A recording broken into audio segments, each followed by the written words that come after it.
Quem nunca sentiu aquele arrepio só de olhar para uma equação de matemática, hein? Pois é, acontece. Mas e se a chave para desvendar esse mistério todo estivesse, bem, na mesma inteligência artificial que já cria imagens e escreve textos? Vamos ver agora como essa tecnologia pôde virar, literalmente, um professor particular de matemática. Pois é, né? Muitas vezes o problema nem é a matéria em si, é a falta de apoio, de ter alguém para tirar uma dúvida ali, na hora.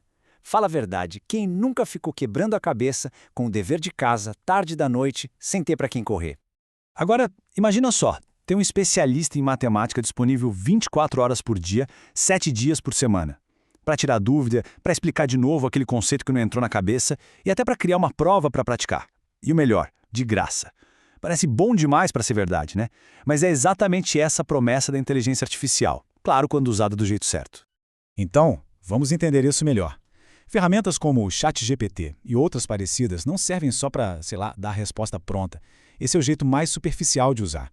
O grande segredo, o pulo do gato, é usar essa IA como um verdadeiro parceiro de estudo. Sabe, um tutor dinâmico que se adapta ao ritmo de quem está aprendendo. E olha, a grande sacada, como os especialistas sempre dizem, não é só ter a ferramenta, mas saber o que pedir para ela. É a qualidade da pergunta que define a qualidade da resposta. Então a gente vai ver agora 3 jeitos, 3 formas bem poderosas de transformar a IA num professor de matemática de primeira.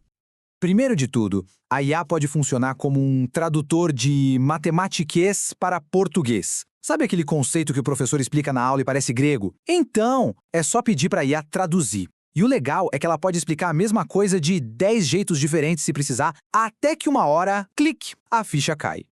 Olha só que simples esse comando. Não é só pedir a teoria, é pedir um exemplo prático junto.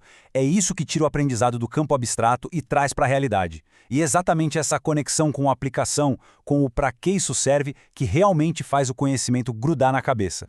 Ok, a segunda função é talvez a mais poderosa de todas. Em vez de simplesmente cuspir a resposta final, o que não ajuda muito, né? A IA pode guiar a pessoa pelo processo, mostrar o passo a passo, a linha de raciocínio. É como ter o professor ali do lado mostrando a lógica no quadro, mas com toda a paciência do mundo. E é aqui que está a mudança de chave, a virada de jogo. Com um comando desses, a pergunta muda, deixa de ser qual é a resposta para se tornar como eu chego na resposta. E, gente, essa é toda a diferença do mundo entre só copiar uma coisa e, de fato, aprender. E para fechar, a terceira forma, transformar a IA numa máquina de treino, um mestre dos quizzes. A gente sabe que matemática é prática, é estudo ativo, não tem atalho. E é aí que a tecnologia vira uma aliada fantástica para testar o próprio conhecimento e ver onde precisa melhorar.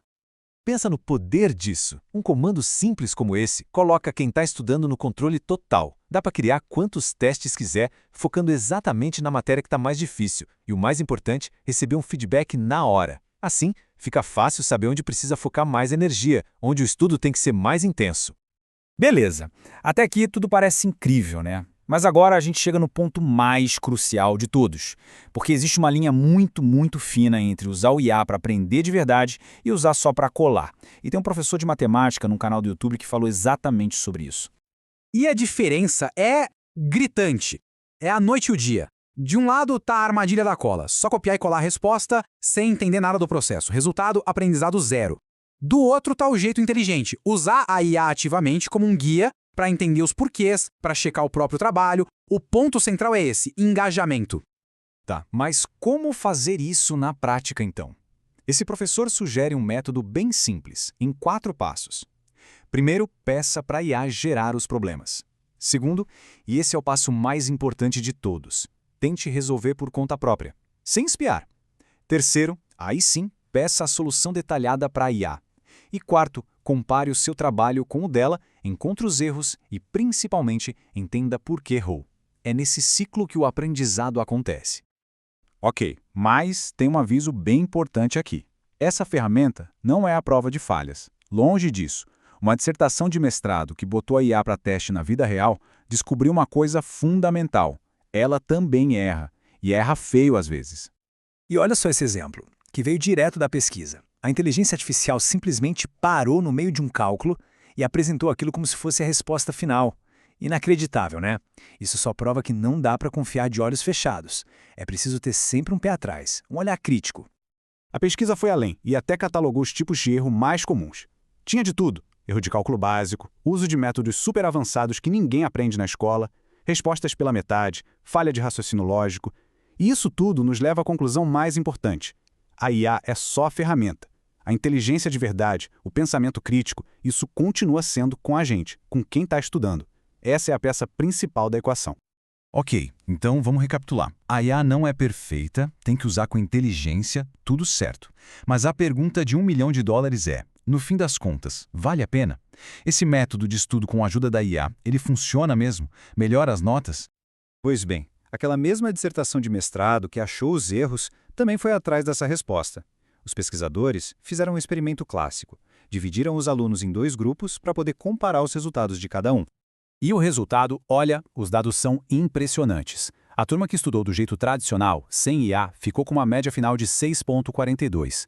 Já a outra turma, que foi treinada para usar a IA como uma parceira de estudos, naquele jeito inteligente que a gente viu, a média deles foi para 7,73. É uma diferença bem grande, né?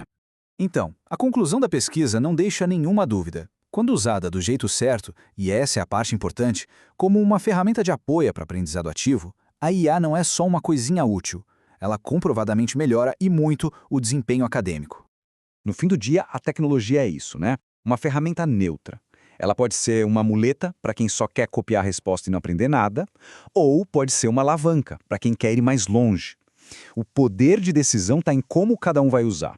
Então a pergunta que fica é essa: com essa ferramenta incrível nas mãos, qual o caminho escolher?